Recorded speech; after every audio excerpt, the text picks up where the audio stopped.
नमस्कार दोस्तों, मैं Dharmendra Verma online study with DK में आपका बहुत बहुत स्वागत करता हूं। आज हम बात करने वाले हैं बुद्धि से संबंधित उन प्रश्नों के बारे में। काफ़ी इंपॉर्टेंट है, तो आपको स्किप नहीं करना है, वीडियो को पूरा देखना है और अंत में हमें ज़रूर बताना है कि आज का जो वीडियो है वो आपको कैसा लगा। जो इंपॉर्टेंट फैक्ट है यहाँ पर मैं आपको बता दूँ। सबसे पहले आपको क्या करना है, वीडियो को लाइक करना है, शेयर करना है और चैनल को सब्सक्राइब कर लेना है। शुरुआत करते हैं। शुरुआत करने से पहले जो इंपॉर्टेंट फैक्ट है जहाँ पर बच्चे अधिकतर गलती करते हैं वो मैंने यहाँ पर 10 पॉइंट लिए हैं जो बुद्धि से सम्मिलित होंगे। शुरू से मैंने शुरुआत की, यदि आपने ये अच्छे से समझ लिया तो इससे सम्मिलित आपको प्रश्न भी आगे देखने को मिलेंगे और जो नहीं मिले प्रश्न वो आप यहीं पर अच्छे से समझ लीजिएगा। तो 10 पॉइंट मैं आपको बताऊंगा, अच्छे से समझिएगा। 1985 से बुद्धि की जो शुरुआत हुई थी वहीं से मैं आपको बताऊंगा और आपको एक एक फैक्ट आपको बताऊंगा जिसके बारे में आपको जानकारी होना चाहिए। यहाँ पर देखिए, सबसे पहले पूछा जाता है कि सर्वप्रथम जो बुद्धि शब्द का प्रयोग है वो किसके द्वारा किया गया था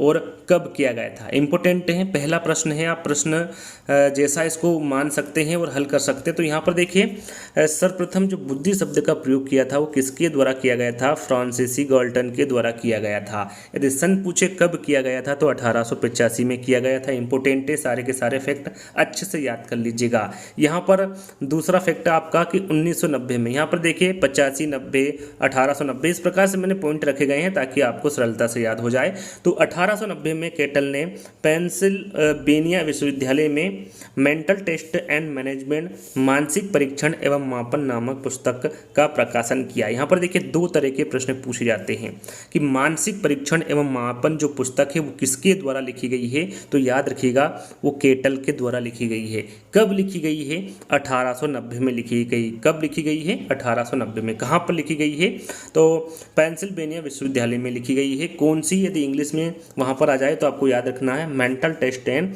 मैनेजमेंट। हिंदी में से कहेंगे मानसिक परीक्षण एवं मापन। इंपॉर्टेंट है, ध्यान दीजिएगा। और इसी पुस्तक में इन्होंने जो यहाँ पर देख सकते हैं कि 1890 में केटल ने मानसिक परीक्षण शब्द का प्रयोग किया था। प्रश्न में पूछा जाता है कि मानसिक परीक्षण शब्द का प्रयोग किसके द्वारा किया गया है, तो यह केटल के द्वारा किया गया है। कौन सी बुक्स में इन्होंने जिक्र किया है मानसिक परीक्षण का, तो वो पुस्तक यही है, बुक यही है, मेंटल टेस्ट एंड मैनेजमेंट या फिर मानसिक परीक्षण एवं मापन। किसके द्वारा किया गया है, तो केटल के द्वारा किया गया है। कब किया गया है, 1890 में किया गया है।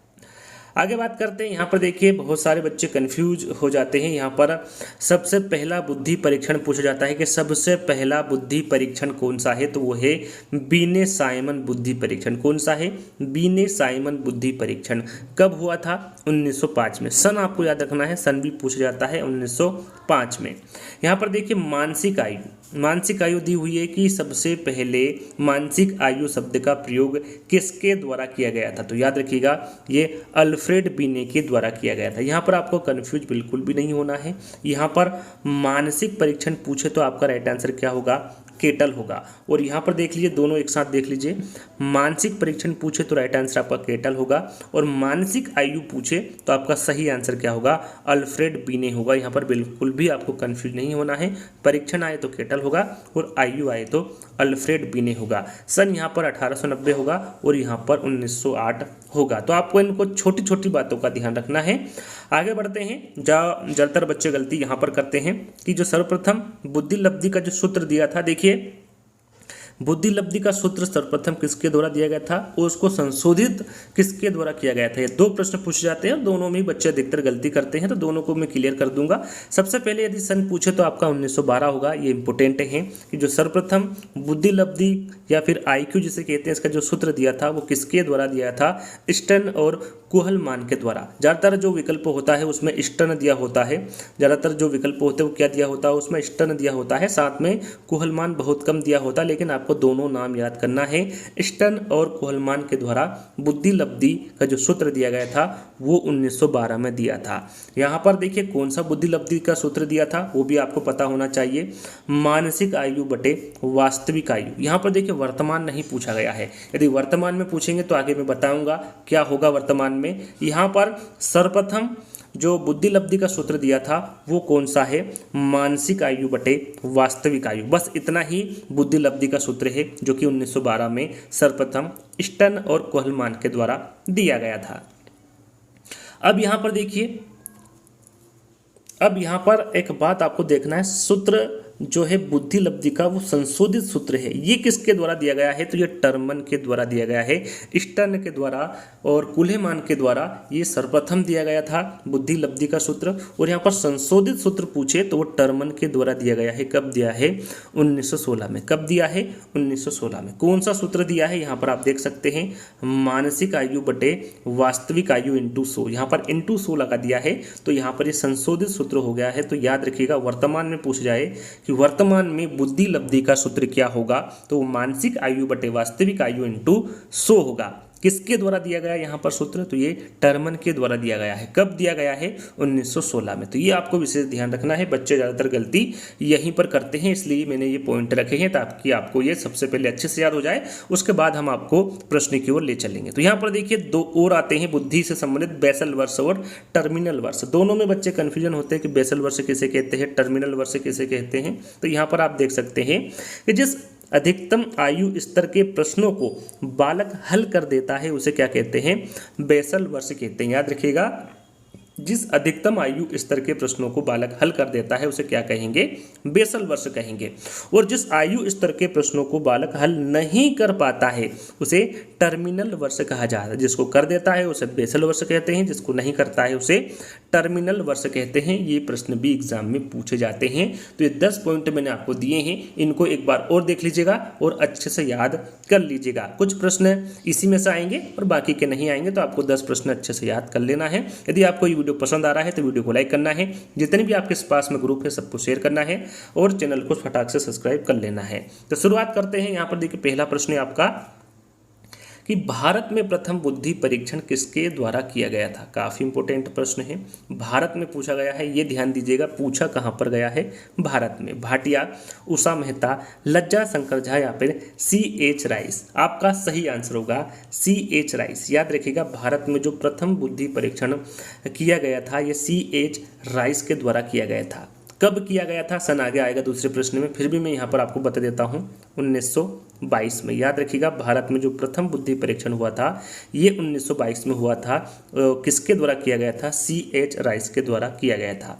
अब बात करते हैं कि इसका नाम क्या था। नाम भी आपको याद रखना है, तो इसका नाम है हिंदुस्तानी बिने परफॉर्मेंस पॉइंट स्केल। हिंदुस्तानी बिने परफॉर्मेंस पॉइंट स्केल, ये भारत में प्रथम बुद्धि परीक्षण का नाम है। कब किया गया था? 1922 में, और C.H. राइस के द्वारा किया गया था। तो ये 3 जो मैंने पॉइंट आपको बताए हैं ये विशेष तौर पर आपको ध्यान में रखना है। जैसे कि यहाँ पर सन पूछा गया है और सन में आपको बता चुका हूँ कि भारत में प्रथम बुद्धि परीक्षण कब हुआ था, 22 में, 23 में, 24 में या फिर 25 में। तो कुछ समय पहले मैंने आपको बताया था कि भारत में जो प्रथम बुद्धि परीक्षण हुआ है ये 1922 में हुआ है। कब हुआ है?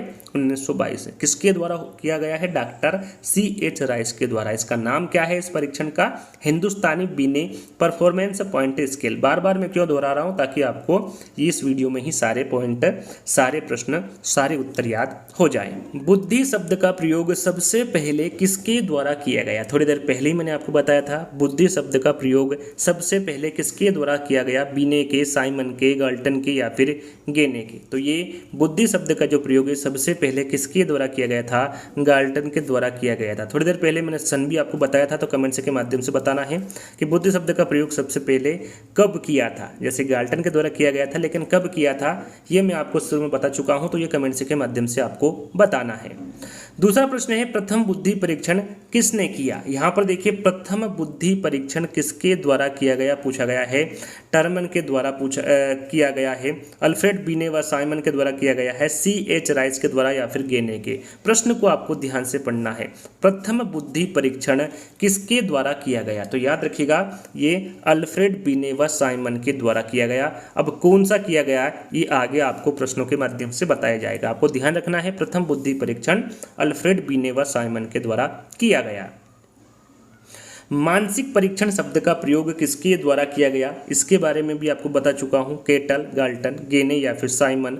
राइट आंसर आपका होगा केटल। मानसिक परीक्षण शब्द का जो प्रयोग है ये केटल के द्वारा किया गया। मानसिक आयु का प्रयोग किसके द्वारा किया गया ये आपको कमेंट्स के माध्यम से बताना है, क्योंकि मैं ये आपको बता चुका हूँ और ये छठे प्रश्न में भी आया हुआ है। छठा प्रश्न आप देख सकते हैं कि मानसिक आयु शब्द का प्रयोग किसके द्वारा किया गया, स्टर्न, गाल्टन, साइमन या फिर बीने।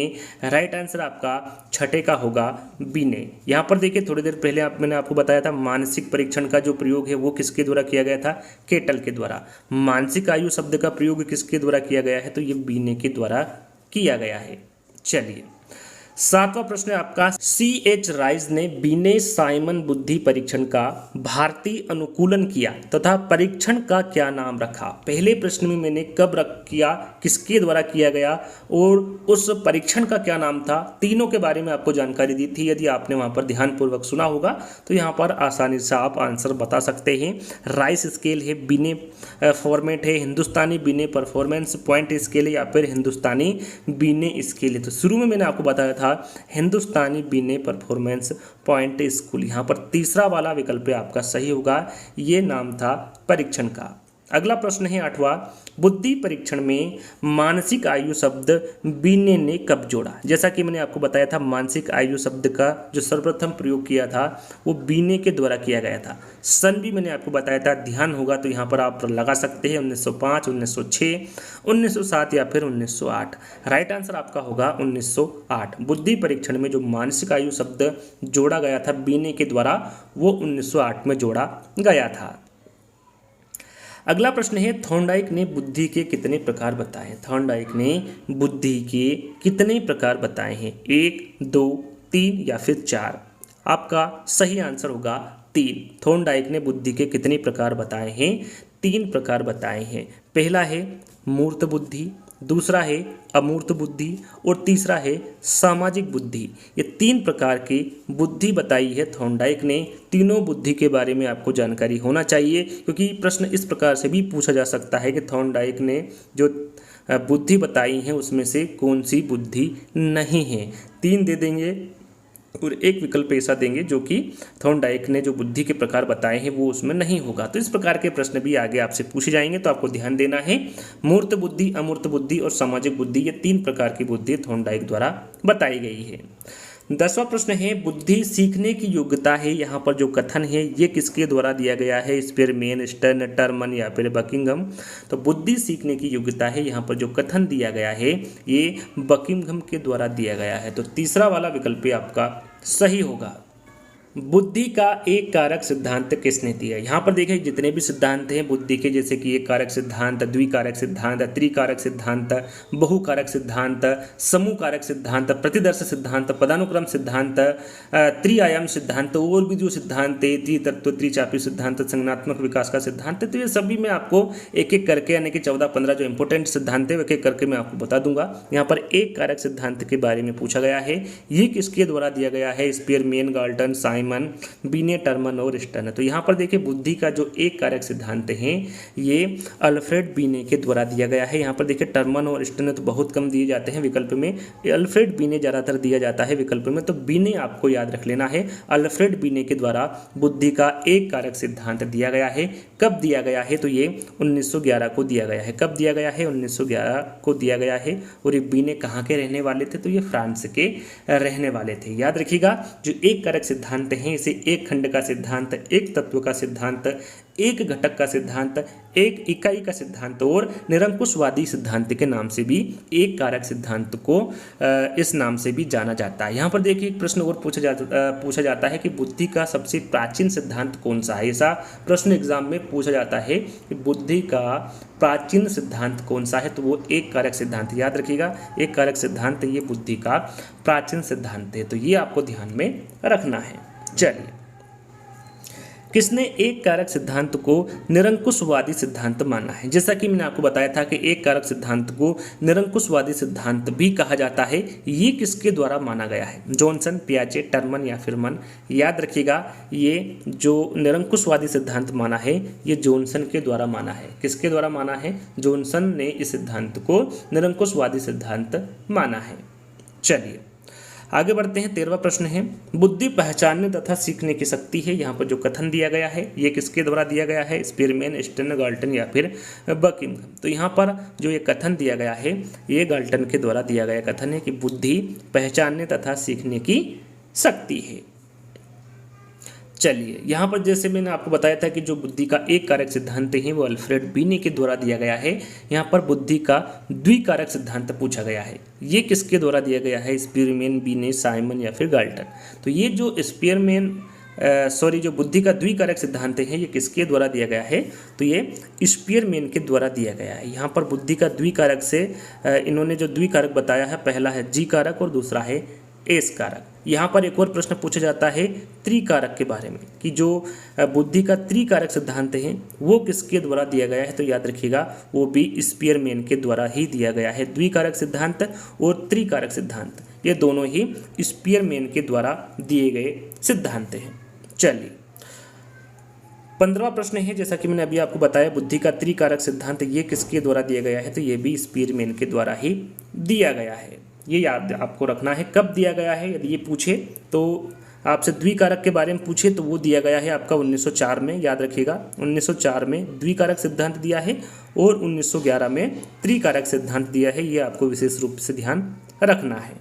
चलिए, बुद्धि का त्रिआयामी सिद्धांत किसने दिया? थोड़ी देर पहले द्विकारक और त्रिकारक के बारे में आपको बताया था कि स्पीयरमैन के द्वारा दिया गया। अब यहाँ पर त्रिआयामी सिद्धांत के बारे में पूछा गया है। मैं आपको यहाँ पर बता दूं कि त्रितत्व का सिद्धांत, त्रिआयामी सिद्धांत, त्रिचापी सिद्धांत और त्रिस्तरीय सिद्धांत ये सभी अलग अलग सिद्धांत हैं और इनके अलग अलग प्रतिपादक या फिर इनको अलग अलग मनोवैज्ञानिकों द्वारा दिया गया है। तो ये आपको विशेष तौर पर ध्यान देना है। यदि त्रिकारक या फिर त्रितत्व सिद्धांत के बारे में पूछे तो वो स्पीयरमैन के द्वारा दिया गया है। इसका आंसर मैं थोड़ी देर बाद बताऊंगा, पहले इनके बारे में सुन लीजिए।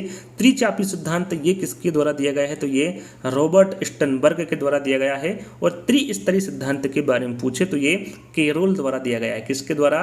त्रिस्तरीय जो सिद्धांत हैं ये कैरोल द्वारा दिया गया है। अब बात करते हैं प्रश्न की ओर कि जो त्रिआयामी सिद्धांत हैं ये किसके द्वारा दिया गया है? तो याद रखिएगा ये गिलफोर्ड के द्वारा दिया गया है। किसके द्वारा दिया गया है? यह सिद्धांत गिलफोर्ड के द्वारा दिया गया है। त्रिआयामी यानी कि जो 3 आयाम इन्होंने बताए हैं वो कौन कौन से हैं इनके बारे में आपको जानकारी होना चाहिए।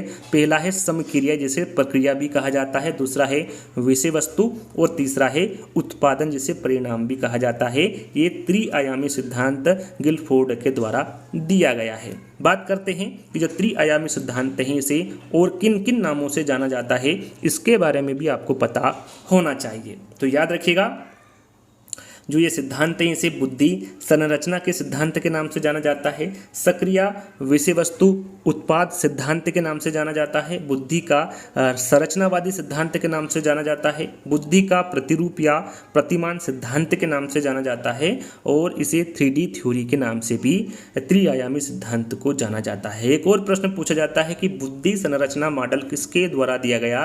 तो याद रखिएगा ये गिलफोर्ड के द्वारा ही दिया गया था। कब दिया गया था? 1967 में, 1967 में दिया गया था। ये आपको विशेष ध्यान रखना है।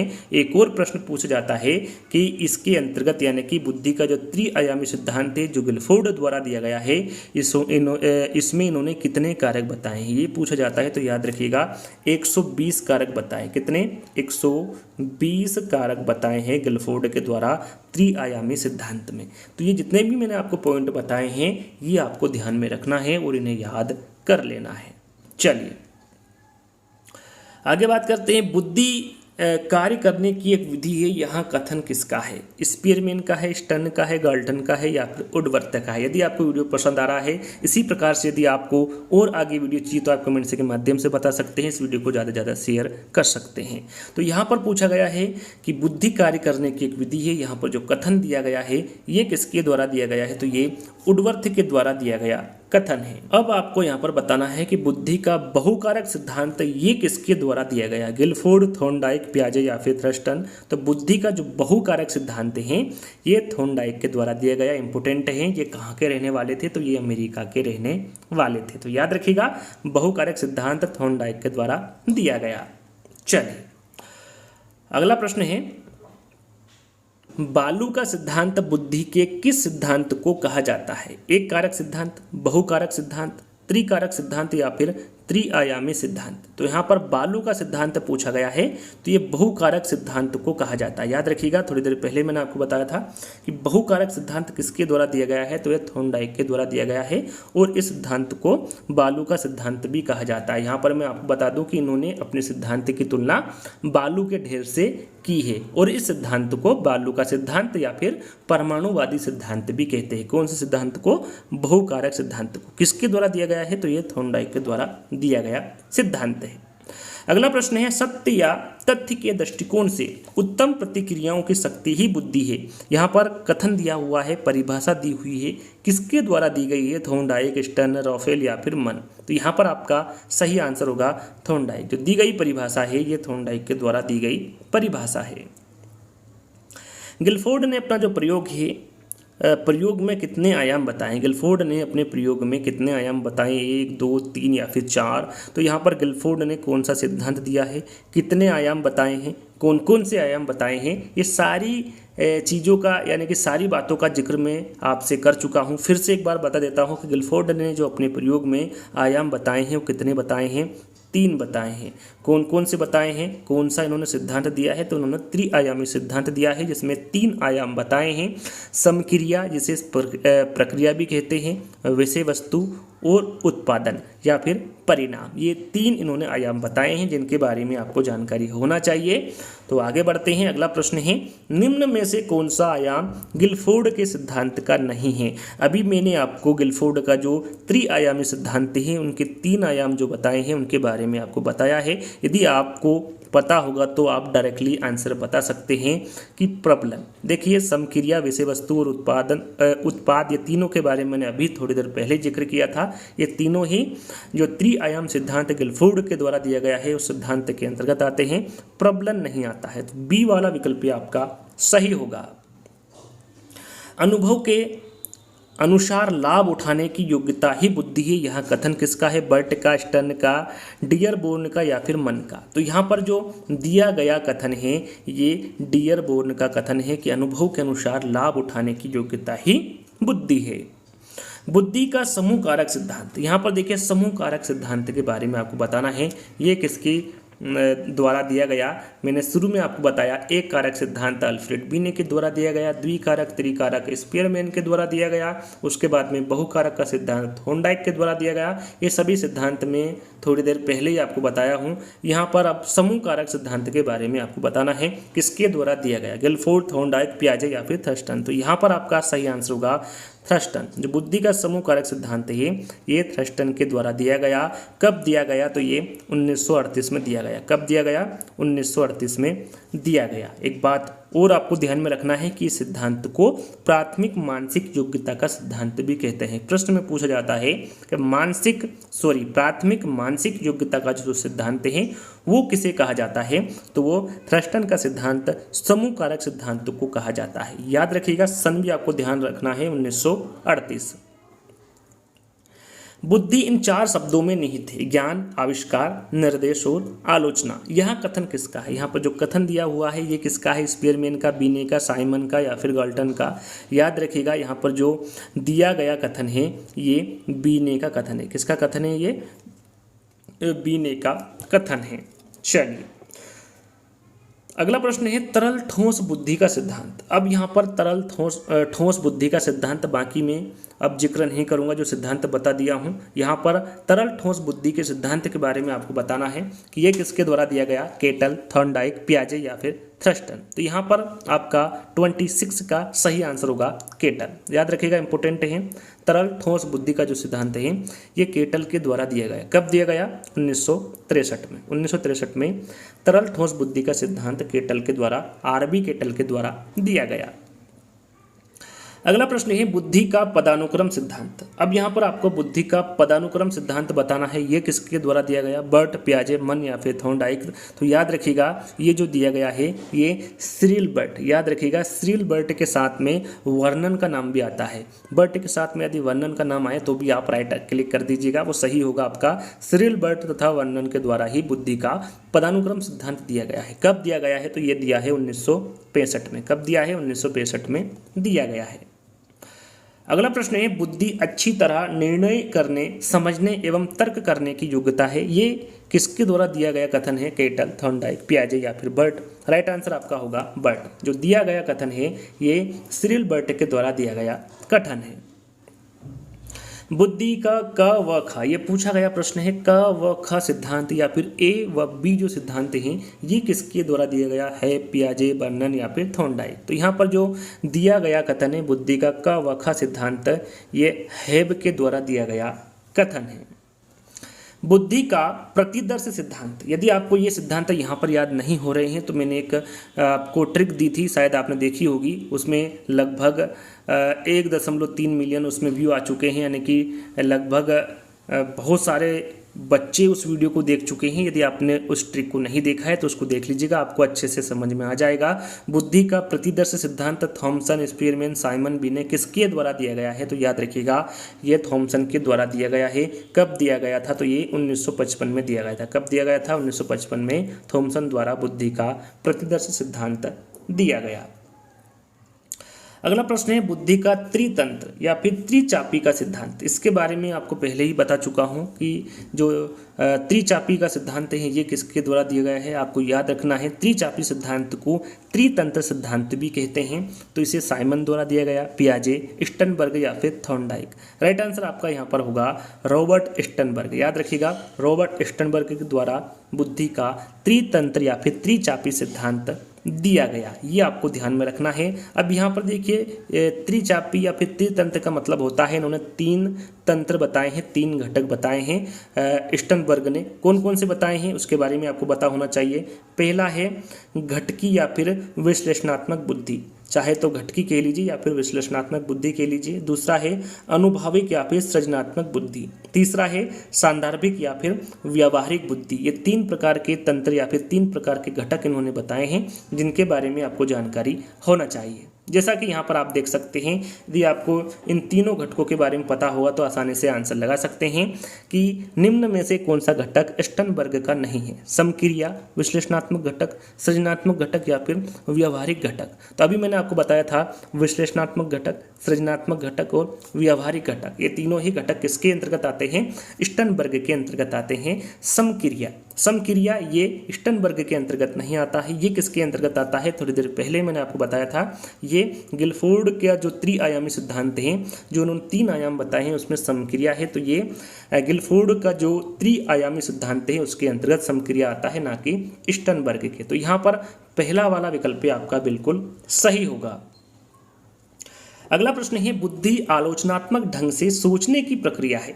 यहाँ पर जो कथन है ये किसके द्वारा दिया गया है? साइमन, पियाजे, स्टनबर्ग या फिर थॉर्नडाइक? राइट आंसर आपका होगा स्टनबर्ग। जो दिया गया कथन है ये स्टनबर्ग का कथन है। बुद्धि का बहुबुद्धि सिद्धांत किसने दिया? ये भी इंपॉर्टेंट है। बुद्धि का बहुबुद्धि सिद्धांत ये किसके द्वारा दिया गया? साइमन, पियाजे, हार्वर्ड गार्डनर या फिर थॉर्नडाइक? याद रखिएगा जो बुद्धि का बहुबुद्धि सिद्धांत है ये हार्वर्ड गार्डनर के द्वारा दिया गया। कब दिया गया? 1983 में। कब दिया गया? 1983 में दिया गया। और इन्होंने जो बुद्धि के जो प्रकार बताए हैं वो कितने बताए हैं इसके बारे में भी आपको पता होना चाहिए। सबसे पहले हार्वर्ड गार्डनर कहाँ के रहने वाले थे? तो ये अमेरिका के रहने वाले थे। वैसे तो सबसे पहले उन्होंने कितने बताए हैं? 7, फिर 8 बताए, फिर 9 बताए हैं। तो वर्तमान में पूछे तो कितने सिद्धांत कितने बुद्धि के प्रकार बताए हैं? 9 प्रकार बताए हैं। अब 9 प्रकार कौन कौन से हैं उनके बारे में आपको पता होना चाहिए। पहला भाषाई बुद्धि है, दूसरा है स्थानिक बुद्धि, तीसरा है तार्किक बुद्धि, चौथा है शारीरिक गतिक बुद्धि, 5वां है अंतर्वैयक्तिक बुद्धि, छठा है अंतरावैयक्तिक बुद्धि, 7वां है संगीतात्मक बुद्धि, 8वां है प्राकृतिक बुद्धि और 9वां है अस्तित्ववादी बुद्धि। यानी कि 2 जो बाद में जोड़े गए जो प्रकार हैं वो है प्राकृतिक बुद्धि और अस्तित्ववादी बुद्धि। तो इन सभी 9 प्रकारों को आपको ध्यान में रखना है, इनको याद कर लेना है। बुद्धि का लेवल 1 तथा 2 सिद्धांत किसने दिया? या फिर लेवल 1 तथा 2 सिद्धांत ये किसके द्वारा दिया गया? साइमन, पियाजे, वुडवर्थ या फिर जॉनसन? तो यहाँ पर जो दिया गया सिद्धांत हैं ये जॉनसन के द्वारा दिया गया। किसके द्वारा? जॉनसन के द्वारा दिया गया। तो यहाँ पर देखिए, यहाँ पर दे रखा है लेवल 1। अब लेवल 1 का मतलब क्या होता है? तो लेवल 1 का अर्थ होता है प्राथमिक बुद्धि जो कि वंशानुक्रम पर आधारित होती है। और यहाँ पर लेवल 2 का क्या मतलब होता है, इसका मतलब होता है या फिर अर्थ होता है द्विकारक बुद्धि जो कि वातावरण पर आधारित होती है। जो लेवल फर्स्ट है ये वंशानुक्रम पर आधारित होती है और जो 2 लेवल है ये वातावरण पर आधारित होती है। इस बात का भी आपको विशेष ध्यान रखना है।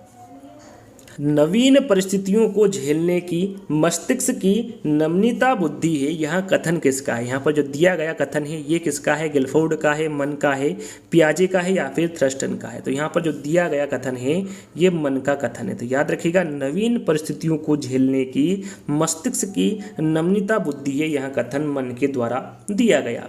आर्मी अल्फा परीक्षण कैसा बुद्धि परीक्षण? यहाँ पर देखिए, आर्मी अल्फा परीक्षण के बारे में तो आपने सुना होगा। यहाँ परीक्षण शिक्षित व्यक्तियों के सैनिक चयन हेतु किया गया था। तो यहाँ पर जो परीक्षण है ये कैसा बुद्धि परीक्षण है? व्यक्तिगत शाब्दिक है, व्यक्तिगत अशाब्दिक है, सामूहिक शाब्दिक है या फिर सामूहिक अशाब्दिक है? तो यहाँ पर जो परीक्षण है यह सामूहिक शाब्दिक है। याद रखिएगा, जो आर्मी अल्फा परीक्षण है जो कि शिक्षित व्यक्तियों के सैनिक चयन हेतु किया गया था, ये सामूहिक शाब्दिक परीक्षण है। तो तीसरा वाला विकल्प आपका सही होगा।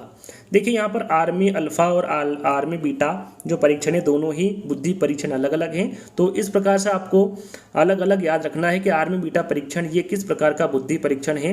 व्यक्तिगत शाब्दिक है, व्यक्तिगत अशाब्दिक है, सामूहिक शाब्दिक है या फिर सामूहिक अशाब्दिक है? तो यहाँ पर जो ये परीक्षण है ये इसका जो निर्माण हुआ था ये सन 1917 में हुआ था और ये अमेरिका में अशिक्षित व्यक्तियों के सैनिक चयन हेतु किया गया था। तो यहाँ पर आपको पता होना चाहिए कि जो आर्मी अल्फा परीक्षण है ये शिक्षित व्यक्तियों के सैनिक चयन हेतु किया गया था और जो आर्मी बीटा परीक्षण है ये जो परीक्षण है ये अशिक्षित व्यक्तियों के सैनिक चयन हेतु किया गया था।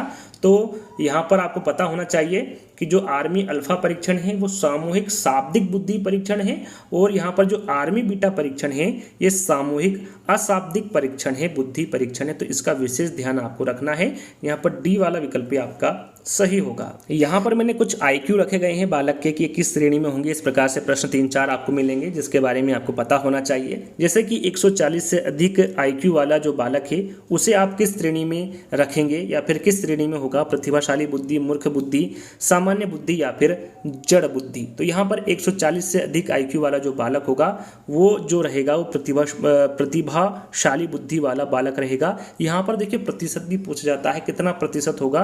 तो 2% होगा। कितना प्रतिशत? 2%। 140 से अधिक जो IQ वाले बालक होते हैं वो प्रतिभाशाली बुद्धि वाले बालक होते हैं।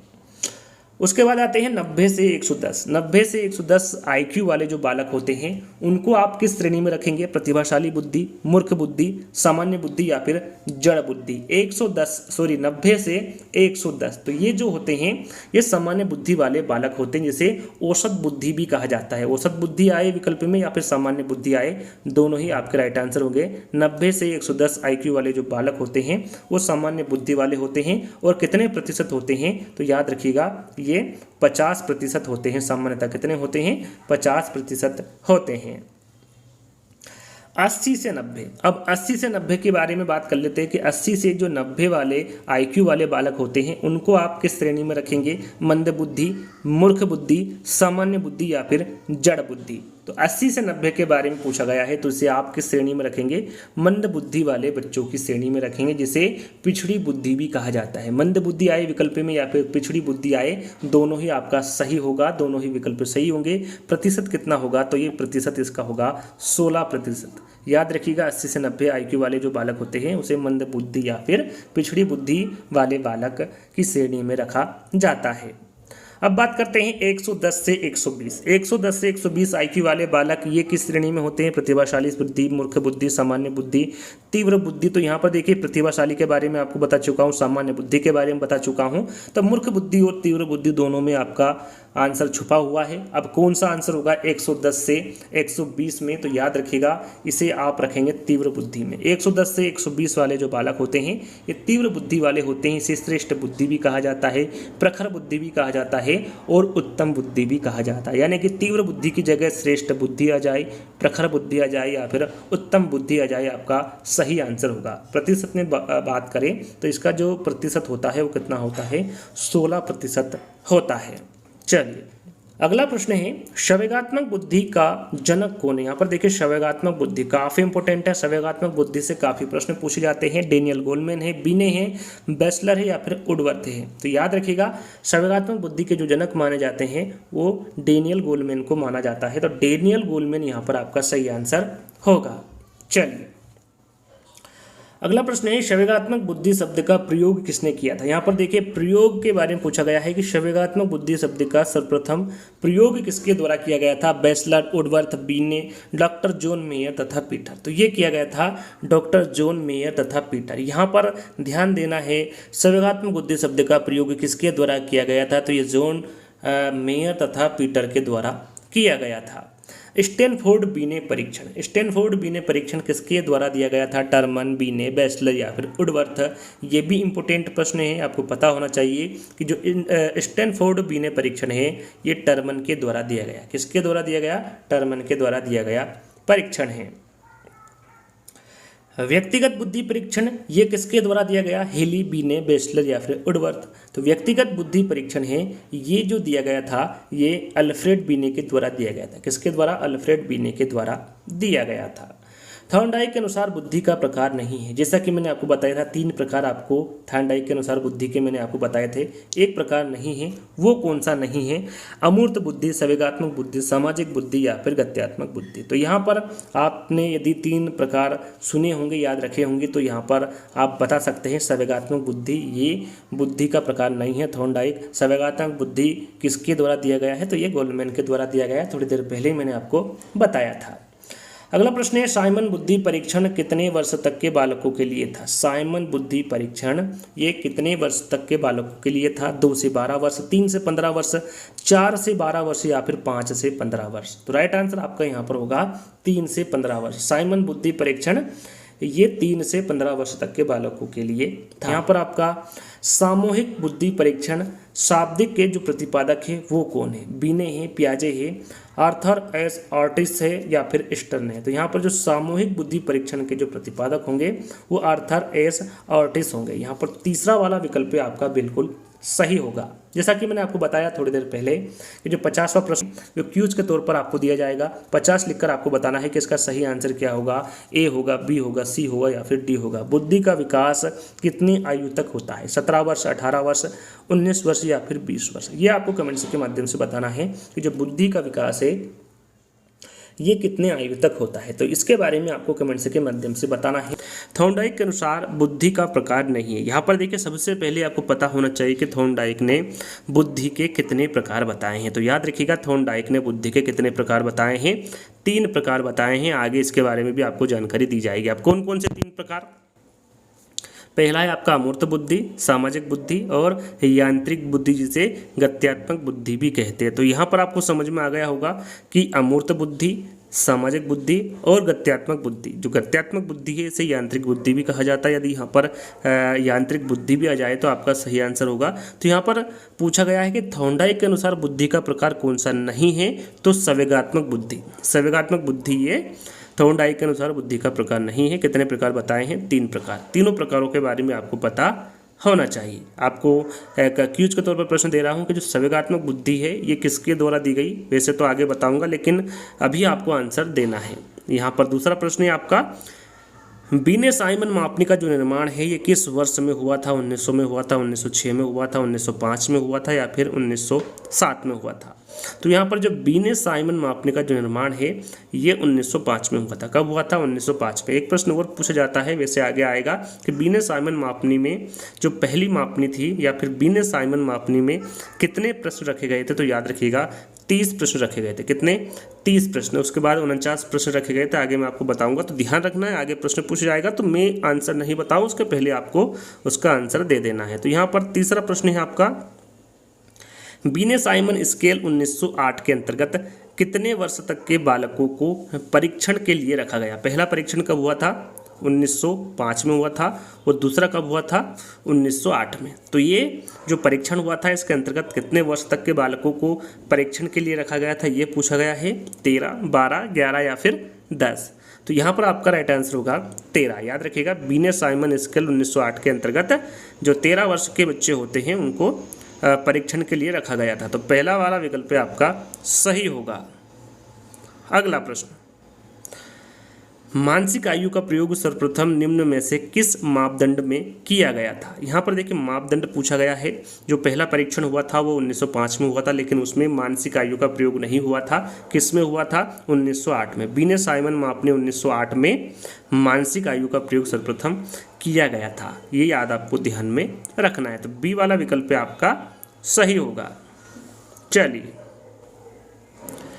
अगला प्रश्न है, बुद्धि का प्रथम वाचिक सामूहिक परीक्षण है। यहाँ पर देखिए वाचिक सामूहिक परीक्षण आपको बताना है। आर्मी अल्फा परीक्षण, आर्मी बीटा परीक्षण, आर्मी जनरल क्लासिफिकेशन टेस्ट या फिर बीने साइमन परीक्षण। तो यहाँ पर वाचिक सामूहिक परीक्षण के बारे में पूछा गया है, तो वो आपका आर्मी अल्फा परीक्षण होगा। यानी कि पहला वाला जो विकल्प होगा वो आपका सही होगा। जहां पर आपको डाउट लगे आप कमेंट्स के माध्यम से पूछ सकते हैं। अगला प्रश्न है, विशिष्ट बालक का संबंध होता है, किससे होता है? बुद्धि से होता है, शिक्षा से होता है, पाठ्य सामग्री से होता है या फिर खेल से होता है। तो विशिष्ट बालकों का जो संबंध होता है वो किससे होता है? बुद्धि से होता है। चलिए अगला प्रश्न है, भावात्मक बुद्धि का पारिभाषिक शब्द देने वाले विद्वान कौन से? भावात्मक बुद्धि, भावात्मक बुद्धि के बारे में पूछा गया है। ये जो शब्द हैं ये देने वाले विद्वान कौन थे? डेनियल गोलमैन, टर्मन, बीने या फिर गाल्टन। तो यहाँ पर देखिए भावात्मक बुद्धि या फिर इसे आप संवेगात्मक बुद्धि भी कह सकते हैं। तो संवेगात्मक बुद्धि जहाँ पर आ जाए आपका सही आंसर क्या होगा? Daniel Goleman. डेनियल गोलमैन संवेगात्मक बुद्धि से संबंधित प्रश्न पूछा जाता है। या फिर भावात्मक बुद्धि से पूछे तो याद रखिएगा भावात्मक बुद्धि का पारिभाषिक शब्द देने वाले विद्वान कौन थे? डेनियल गोलमैन थे। यहाँ पर पहला प्रश्न मैंने आपसे पूछा था और उसमें पूछा था कि संवेगात्मक बुद्धि किसके द्वारा दी गई है, तो आपका सही आंसर क्या होगा? डेनियल गोलमैन के द्वारा दी गई है। अगला प्रश्न है, बुद्धि पर वंशानुक्रम का प्रभाव होता है, यह किसके द्वारा कहा गया? ये परिभाषा है, परिभाषा एग्जाम में पूछी जाती है। किसके द्वारा दी गई परिभाषा है? माथुर के, डॉक्टर माथुर के, गेशल के, गाल्टन के या फिर टर्मन के। राइट आंसर आपका होगा यहाँ पर बुद्धि पर वंशानुक्रम का जो प्रभाव पड़ता है ये टर्मन के द्वारा कहा गया। अगला प्रश्न, बहुवादी बुद्धि ज्ञान को अनेक पद्धतियों से प्रदान कर एक से अधिक कौशलों को प्रकट करती है। यहाँ पर जो विचार दिया गया या फिर जो परिभाषा दी गई है ये किसके द्वारा दी गई है? कोहन, हर्बर्ट, गार्डनर या फिर जॉनसन।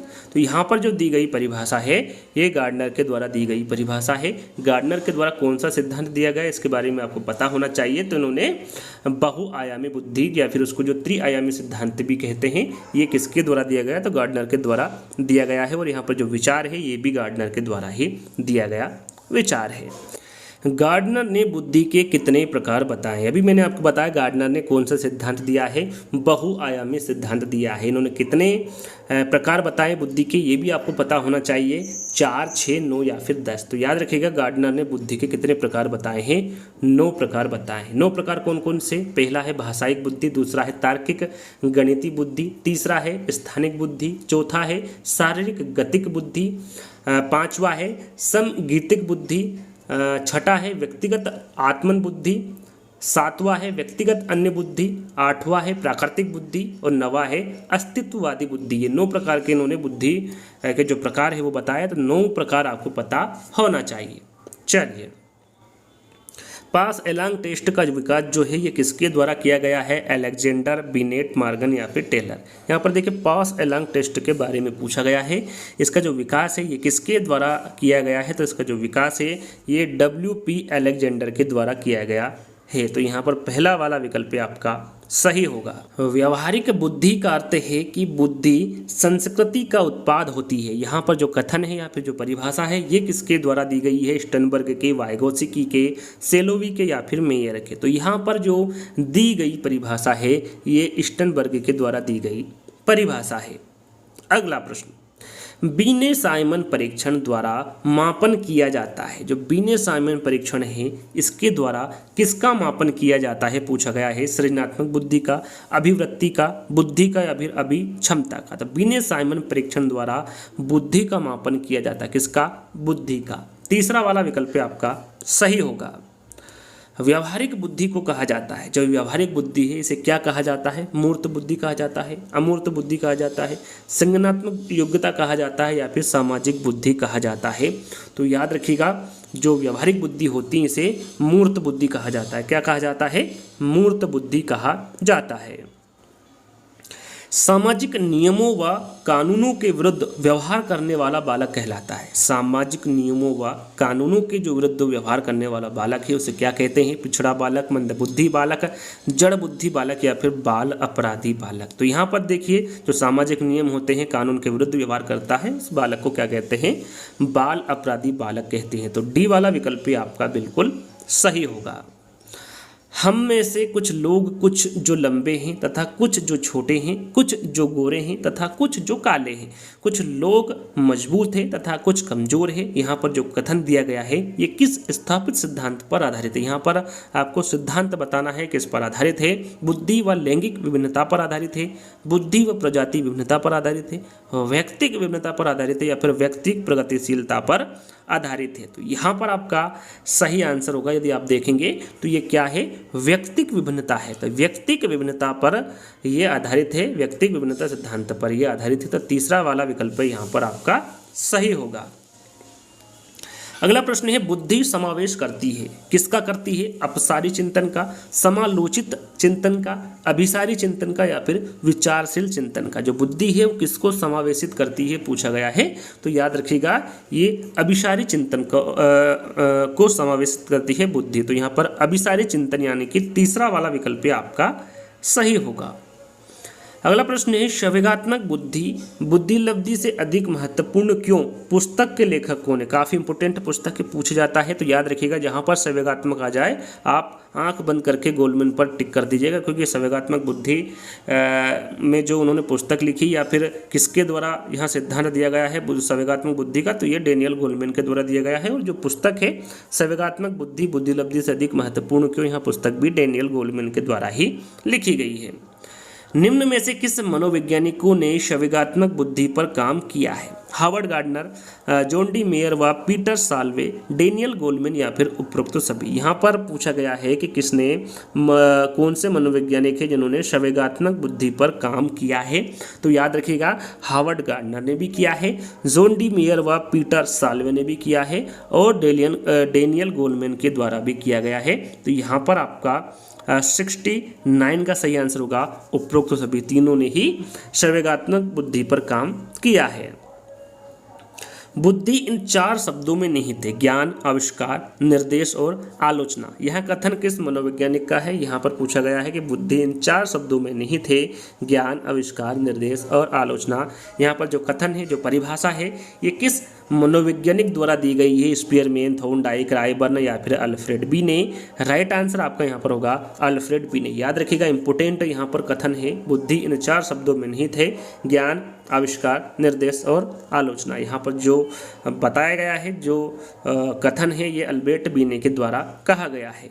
किसी समुदाय में आसानी से संबंध बनाने व समायोजित होने की क्षमता कहलाती है बौद्धिक क्षमता, अभिक्षमता, आध्यात्मिक क्षमता या फिर सावेगिक बुद्धि। तो यहाँ पर 71 का आपका सही आंसर होगा सावेगिक बुद्धि। याद रखिएगा किसी समुदाय में आसानी से संबंध बनाने व समायोजित होने की क्षमता क्या कहलाती है?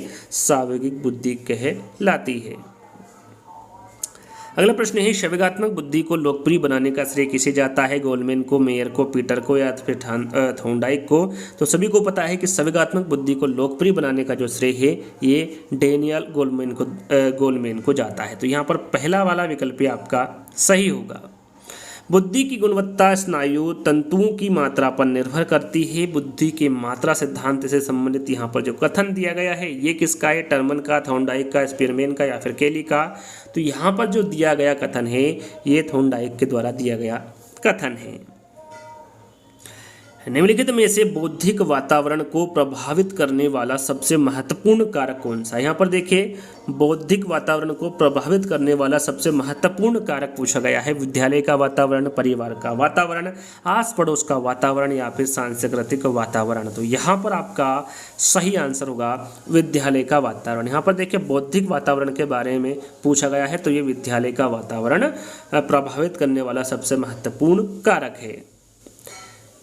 निम्नलिखित में से कौन सा बालक के मानसिक स्वास्थ्य पर प्रभाव डालने वाला कारक नहीं है? परिवार में गरीबी, स्नेह का अभाव, कक्षा में नींद आना या फिर पारिवारिक क्लेश। तो यहाँ पर आपका सही आंसर होगा कक्षा में नींद आना। याद रखिएगा, जो कक्षा में नींद आना यह बालक के मानसिक स्वास्थ्य पर प्रभाव डालने वाला कारक नहीं है। अगला प्रश्न है भाटिया बैटरी। भाटिया बैटरी का प्रयोग निम्न में से किसके मापन हेतु किया जाता है? अभी क्षमता, बुद्धि, व्यक्तित्व या फिर रुचि।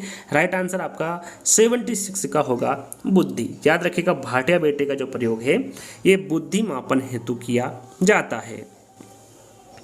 सामान्य तथा विशिष्ट कारक सिद्धांत का जो प्रतिपादन है ये किसके द्वारा किया गया? अल्फ्रेड बिने के, स्पीयरमैन के, गिलफोर्ड के या फिर थ्रस्टन के। राइट आंसर आपका होगा स्पीयरमैन। द्विकारक सिद्धांत जिसे बोलते हैं या फिर उसे सामान्य तथा विशिष्ट कारक भी बोला जाता है, ये किसके द्वारा दिया गया है? तो ये स्पीयरमैन के द्वारा दिया गया है। त्रिकारक के बारे में पूछे कि त्रिकारक सिद्धांत किसके द्वारा दिया गया है, तो ये भी स्पीयरमैन के द्वारा दिया गया है। यहाँ पर देखिए मैं आपको 4 सिद्धांत बता रहा हूँ जिसमें ज़्यादातर बच्चे कन्फ्यूज होते हैं। त्रितत्व सिद्धांत, त्रिआयामी सिद्धांत, त्रिचापी सिद्धांत और त्रिस्तरीय सिद्धांत। ये ऐसा लगता है कि एक ही सिद्धांत, लेकिन ये अलग अलग सिद्धांत हैं, सभी के अलग अलग वैज्ञानिक है। तो मैं आपको एक बार रिपीट करा देता हूँ, पहले जो पार्ट बना उसमें मैंने आपको बताया था, फिर बता देता हूँ। त्रितत्व सिद्धांत पूछे कि त्रितत्व सिद्धांत किसके द्वारा दिया गया है? तो ये स्पीयरमैन के द्वारा दिया गया है। त्रिआयामी सिद्धांत ये गिलफोर्ड के द्वारा दिया गया है।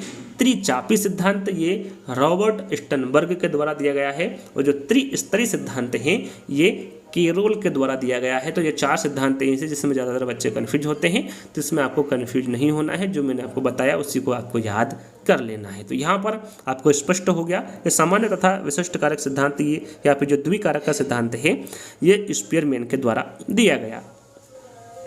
बुद्धि के त्रिआयामी सिद्धांत के अनुसार बुद्धि के कारक की संख्या कितनी? यहाँ पर देखिए त्रिआयामी सिद्धांत पूछा गया है। तो त्रिआयामी सिद्धांत मैंने अभी आपको बताया किसके द्वारा दिया गया, तो ये गिलफोर्ड के द्वारा दिया गया है। तो यहाँ पर बताना है कि इनके अनुसार बुद्धि के कारक की संख्या उन्होंने कितनी बताई है?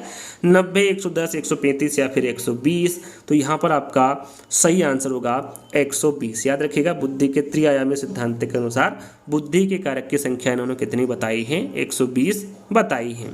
स्टैनफोर्ड बीने परीक्षण मापन करता है, ये किसका करता है? स्टैनफोर्ड बीने परीक्षण मापन करता है, किसका करता है? व्यक्तित्व का, बुद्धि का, पढ़ने की दक्षता का या फिर इनमें से कोई नहीं। राइट आंसर आपका यहाँ पर होगा बुद्धि का। जो स्टैनफोर्ड बीने परीक्षण है ये किसका मापन करता है? तो ये भी बुद्धि का मापन करता है। 12 वर्ष से 16 वर्ष के बच्चों के लिए हिंदी में डॉक्टर एस जलोटा ने कौन सा परीक्षण प्रतिपादित किया? यहाँ पर देखिए डॉक्टर एस जलोटा के द्वारा पूछा गया है कि इनके द्वारा कौन सा परीक्षण प्रतिपादित किया गया है, जो कि इन्होंने कितने से कितने वर्ष के बच्चों के लिए बनाया गया था? तो 12 वर्ष से 16 वर्ष के बच्चों के लिए। आगे ये प्रश्न पूछा जाएगा तो आपको यहीं पर याद कर लेना है। तो इनके द्वारा जो परीक्षण है वो कौन सा है? अशाब्दिक बुद्धि परीक्षण है, साधारण मानसिक योग्यता परीक्षण है, आर्मी अल्फा परीक्षण है या फिर चित्रांकन परीक्षण है। तो यहाँ पर आपका सही आंसर होगा साधारण मानसिक योग्यता परीक्षण इनके द्वारा प्रतिपादित किया गया, जो कि 12 वर्ष से 16 वर्ष के बच्चों के लिए होता है। किसके द्वारा प्रतिपादित किया गया? डॉक्टर एस जलोटा के द्वारा प्रतिपादित किया गया। निम्न में से कौन सा बुद्धि का सिद्धांत नहीं? यहाँ पर देखिए बुद्धि का सिद्धांत कौन सा नहीं है पूछा गया है। एक तत्व सिद्धांत, प्रत्यगमन का सिद्धांत, द्वितत्व सिद्धांत या फिर बहुतत्व सिद्धांत। तो यहाँ पर जो प्रत्यगमन का सिद्धांत है ये बुद्धि का सिद्धांत नहीं है। एक तत्व का जो सिद्धांत है ये किसके द्वारा दिया गया? तो ये अल्फ्रेड बिने के द्वारा दिया गया। द्वितत्व का सिद्धांत और त्रितत्व का सिद्धांत दोनों ही स्पीयरमैन के द्वारा दिया गया। और यहाँ पर बहुतत्व सिद्धांत, देखिए बहुतत्व सिद्धांत कह लीजिए, बहुकारक सिद्धांत कह लीजिए, बहुखंड सिद्धांत कह लीजिए या फिर मात्रा का सिद्धांत कह लीजिए, सभी एक ही सिद्धांत हैं। उसके प्रतिपादक कौन है? थॉर्नडाइक। कौन है? थॉर्नडाइक है बहुतत्व सिद्धांत के। तो इनके बारे में आपको जानकारी होना चाहिए, बहुत ही इंपॉर्टेंट है, बार बार एग्जाम में पूछा जाता है। अगला प्रश्न है बुद्धि के तरल क्रिस्टलीय प्रतिमान के जो प्रतिपादक है वो कौन थे? केटेल, थॉर्नडाइक, वर्नन या फिर स्किनर। तो यहाँ पर आपका सही आंसर होगा केटेल। याद रखिएगा, बुद्धि के तरल क्रिस्टलीय प्रतिमान के जो प्रतिपादक होंगे वो केटेल होंगे। बुद्धि मापन के भाटिया बैटरी परीक्षण में कितने उप परीक्षण हैं? 5 है, 4 है, 8 है या फिर 7 है? तो याद रखिएगा बुद्धि मापन के भाटिया बैटरी में जो परीक्षण होंगे, जो उप परीक्षण होंगे, वो कितने होंगे, उनकी संख्या कितनी होगी? 5 होगी। अब 5 कौन कौन से, उनके बारे में भी आपको पता होना चाहिए। पहला है पैटर्न ड्राइंग परीक्षण, दूसरा है कोहस का ब्लॉक डिजाइन परीक्षण, तीसरा है चित्र निर्माण परीक्षण, चौथा है अलेक्जेंडर पास परीक्षण और पांचवा है अंकों के लिए तत्काल स्मृति परीक्षण। ये 5 प्रकार के इन्होंने उप परीक्षण दिए हैं, तो ये आपको ध्यान में रखना है। तो पहला वाला विकल्प आपका सही होगा। निम्नलिखित में से कौन सा घटक गिलफोर्ड द्वारा प्रदत्त बुद्धि की संरचना मॉडल के विषय वस्तु का नहीं है? यहाँ पर देखिए नेगेटिव प्रश्न पूछा गया है आपसे, शाब्दिक है, आकृतिक है, संज्ञान है या फिर सांकेतिक है। तो यहाँ पर इनके द्वारा कितने आयाम दिए थे? देखिए गिलफोर्ड ने कौन सा सिद्धांत दिया है, तो मैंने अभी आपको बताया था बुद्धि का त्रिआयामी सिद्धांत या फिर बुद्धि संरचना का जो सिद्धांत है वो गिलफोर्ड के द्वारा दिया गया है। इन्होंने 3 घटक या फिर 3 आयाम बताए हैं। कौन कौन से? सक्रिया जिसे प्रक्रिया भी कहते हैं, विषय वस्तु जिसे अंतर वस्तु भी कहते हैं, और तीसरा है उत्पाद जिसे परिणाम भी कहते हैं। तो यहाँ पर देखिए शाब्दिक, आकृतिक और संज्ञान, ये तीनों ही इन्होंने जो बुद्धि का संरचना मॉडल दिया है उसके विषय वस्तु हैं। मैं आपको बता दूं सक्रिया विषय वस्तु और उत्पाद के अंतर्गत ही शाब्दिक, आकृतिक और संज्ञान इनके अंतर्गत ही आते हैं, सांकेतिक नहीं आता है। तो यहाँ पर आपका जो सही आंसर होगा वो सांकेतिक होगा। अगला प्रश्न है बालकों की बुद्धि को मापने के लिए पहला बुद्धि परीक्षण का निर्माण किसके द्वारा किया गया था? बीने, वेस्लर, स्टनबर्ग या फिर केटल? तो यहाँ पर आपका 85 का सही आंसर होगा अल्फ्रेड बीने। बालकों की बुद्धि को मापने के लिए जो पहला बुद्धि परीक्षण किया गया था यह अल्फ्रेड बीने के द्वारा किया गया था। अल्फ्रेड बीने कहाँ के रहने वाले थे? फ्रांस के रहने वाले थे। कौन सा सिद्धांत दिया था? एक तत्व का सिद्धांत या फिर एक कारक का सिद्धांत या फिर एक सत्तात्मक सिद्धांत। ये जो सिद्धांत हैं ये अल्फ्रेड बीने के द्वारा दिया गया। चलिए अगला प्रश्न है गिलफोर्ड द्वारा प्रतिपादित बौद्धिक संरचना के मॉडल में प्रारंभ में कितने तत्वों को सम्मिलित किया गया? देखिए ये प्रश्न मैंने पहले भी बताया था, यानी कि ये इसका जो उत्तर है 100 होगा, 120 होगा, 200 होगा या फिर 150 होगा। तो इसका जो सही आंसर होगा वो 120 होगा। जो संरचना मॉडल था ये 5 × 4 × 6 होगा, यानी कि 5 × 20, 20 छंकी 120, यानी कि आपका सही आंसर क्या होगा? 120 होगा। चलिए आगे बढ़ते हैं। भाटिया बुद्धि परीक्षण का प्रयोग किस आयु वर्ग के बालक पर करते हैं? 11 वर्ष से 16, 12 वर्ष से 15, 5 वर्ष से 10 या फिर 10 वर्ष से 18 वर्ष तक। तो यहाँ पर भाटिया बुद्धि परीक्षण का प्रयोग के बारे में पूछा गया है। राइट आंसर आपका होगा 11 वर्ष से 16 वर्ष तक के जो बच्चे होते हैं, जो बालक होते हैं, उन पर प्रयोग किया जाता है भाटिया बुद्धि परीक्षण का। तो पहला वाला विकल्प आपका बिल्कुल सही होगा। निम्न में से कौन सी बुद्धि गार्डनर के बहुबुद्धि सिद्धांत को प्रदर्शित नहीं करती? यहाँ पर देखिए फिर से वही प्रश्न पूछा गया, चारों विकल्पों को बदल दिया गया है। बुद्धि गार्डनर के बहुबुद्धि सिद्धांत को प्रदर्शित नहीं करती। शारीरिक, गत्यात्मकता, भाषाई, संगीतात्मक या फिर सांस्कृतिक। राइट आंसर यहाँ पर होगा आपका सांस्कृतिक। याद रखिएगा बुद्धि गार्डनर के बहुबुद्धि सिद्धांत को जो प्रदर्शित नहीं करती है वो सांस्कृतिक नहीं करती है। आगे बढ़ते हैं। अगला प्रश्न है आपका गिलफोर्ड के बुद्धि संरचना प्रतिरूप में प्राप्त योग्यताओं का निम्न में से किस क्रम में नामांकन किया गया है? थोड़ी देर पहले मैंने आपको बताया था गिलफोर्ड ने कौन सा सिद्धांत दिया गया है? त्रिआयामी सिद्धांत दिया गया है। इन्होंने 3 आयाम बताए हैं, लेकिन क्रम वाइज यहाँ पर आपको बताना है पहला, दूसरा, तीसरा कौन सा है। तो यहाँ पर देखिए पहला नंबर पर आपका आता है समक्रियात, दूसरे नंबर पर समघटक और तीसरे नंबर पर उत्पाद। तो ये जो क्रम है ये आपका सही होगा गिलफोर्ड के बुद्धि संरचना प्रतिरूप में प्राप्त योग्यता के अनुसार। तो यहां पर आपका जो सही आंसर होगा वो पहला वाला होगा। बुद्धि समवर्धिक चिंतन है, यहाँ जो कथन है ये किसके द्वारा दिया गया? वेस्लर, बर्ट, स्पीयरमैन या फिर स्टोडर्ट। तो यहाँ पर आपका सही आंसर होगा जो दिया गया कथन है ये स्पीयरमैन के द्वारा दिया गया कथन है। गेरिट ने कितने प्रकार की बुद्धि का उल्लेख किया है? 2, 3, 4 या फिर 5। गेरिट ने कितने प्रकार की बुद्धि का उल्लेख किया है? तो यहाँ पर मैं आपको बता दूं गेरिट के बारे में पूछे या फिर थॉर्नडाइक के बारे में पूछे, दोनों ने ही 3 प्रकार की बुद्धि बताई। कितने प्रकार की बुद्धि बताई हैं? 3 प्रकार की, मूर्त, अमूर्त और सामाजिक, दोनों ने ही बताई हैं। तो याद रखिएगा गेरिट के बारे में पूछे, गेरिट के बारे में पूछे या फिर थॉर्नडाइक के बारे में पूछे, दोनों ने ही 3 प्रकार की बुद्धि बताई है, मूर्त बुद्धि, अमूर्त बुद्धि और सामाजिक बुद्धि। चलिए आगे बढ़ते हैं। वैसे इसका सही आंसर आपको पता चली गया होगा, कितनी बुद्धि का उल्लेख किया है? 3 बुद्धि का उल्लेख किया है। अमूर्त बुद्धि वाले बालकों की रुचि होती है, खिलौनों को तोड़ने में होती है, खिलौनों को जोड़ने में होती है, पुस्तक पढ़ने में होती है या फिर सबके साथ मिलजुल कर रहने में होती है। अमूर्त बुद्धि वाले बालक के बारे में पूछा गया है, तो इनकी जो रुचि होती है ये पुस्तकें पढ़ने में होती हैं। तो तीसरा वाला विकल्प आपका सही होगा। बिने साइमन परीक्षण 1905 में प्रश्नों की संख्या थी, जैसा कि मैंने शुरू में आपको बताया था कितनी थी प्रश्नों की संख्या, 30, 40, 50 या फिर 90। तो शुरू में मैंने आपको बताया था कितनी थी, 30 थी। बिने साइमन परीक्षण 1905 में प्रश्नों की संख्या कितनी थी, 30 थी। तो पहला वाला जो विकल्प होगा वो आपका सही होगा। बुद्धि रिक्त स्थान है किंतु इसका विकास वातावरण में होता है, अर्जित है, सामाजिक है, व्यक्तिगत है या फिर जन्मजात है। तो बुद्धि जन्मजात है किंतु इसका विकास वातावरण में होता है। तो डी वाला विकल्प आपका सही होगा। उपलब्धि परीक्षण श्रृंखला का जो निर्माण है किसके द्वारा किया गया, झिंगरन के, मिश्रा के, भाटिया के या फिर राय चौधरी के। तो ये जो उपलब्धि परीक्षण श्रृंखला है इसका जो निर्माण है ये डॉक्टर CM भाटिया के द्वारा किया गया। भाटिया बुद्धि परीक्षण सामूहिक बुद्धि परीक्षण है, व्यक्तिगत बुद्धि परीक्षण है, निष्पादन बुद्धि परीक्षण है या फिर उक्त में से कोई नहीं। राइट आंसर आपका 96 का होगा निष्पादन परीक्षण। याद रखिए जो भाटिया बुद्धि परीक्षण है ये निष्पादन परीक्षण होगा। अगला प्रश्न है भाटिया बुद्धि परीक्षण कितने वर्ष के बालकों के लिए था। यहाँ पर जो भाटिया बुद्धि परीक्षण है वैसे इसका आंसर मैं पहले भी बता चुका हूँ थोड़ी देर पहले। यदि आपने ध्यान दिया होगा तो आप डायरेक्ट आंसर बता सकते हैं। 11 से 16, 3 से 8, 8 से 11 या फिर 12 से 18। तो मैंने इसका आंसर थोड़ी देर पहले ही बताया था 11 से 16 वर्ष। भाटिया बुद्धि परीक्षण ये 11 से 16 वर्ष तक के बालकों के लिए होता है।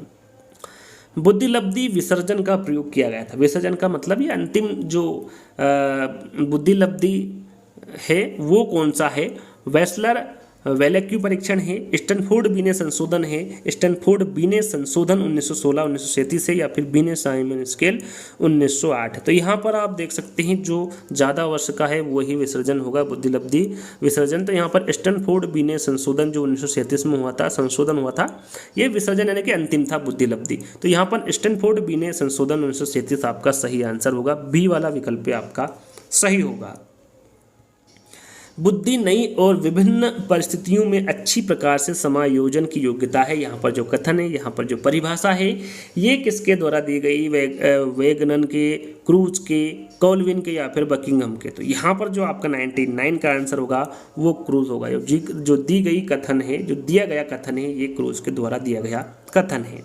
अंतिम प्रश्न, वैसे यदि आपका इस पर अच्छा रिस्पॉन्स मिला तो आगे मैं इस सीरीज चालू कर दूंगा, यानी बुद्धि के और भी प्रश्न लेकर आऊँगा। वैसे तो टॉपिक वाइज आपको प्रश्न मिलेंगे लेकिन बुद्धि के और भी मैं और इससे जो टफ प्रश्न है और अच्छे जो प्रश्न है वो भी मैं साथ में लेकर आऊँगा। यदि इस पर अच्छा रिस्पॉन्स मिला, ज़्यादा से ज़्यादा आपने शेयर किया, ज़्यादा लाइक किया और ज़्यादा इस वीडियो पर आपका प्यार मिला। तो यहाँ पर देखिए अंतिम प्रश्न है आपका, द्वितत्व सिद्धांत के अनुसार स्पीयरमैन ने बुद्धि का कारक नहीं बताया। किसको नहीं बताया है, सामाजिक योग्यता को, सामान्य योग्यता, विशिष्ट योग्यता या फिर उपरोक्त सभी। तो द्वितत्व सिद्धांत में सामान्य योग्यता और विशिष्ट योग्यता को बताया गया है, सामाजिक योग्यता को नहीं बताया गया है। तो यहाँ पर पहला वाला विकल्प ही आपका सही होगा। तो यहीं पर आज के जो थे वो यहीं पर समाप्त होता है बुद्धि का। आने वाले समय में हम ऐसे ही वीडियो लाते रहेंगे, तो आपको वीडियो को लाइक करना है, शेयर करना है और चैनल को सब्सक्राइब कर लेना है। जल्द ही दोस्तों एक नई वीडियो के साथ मिलेंगे, जब तक के लिए धन्यवाद।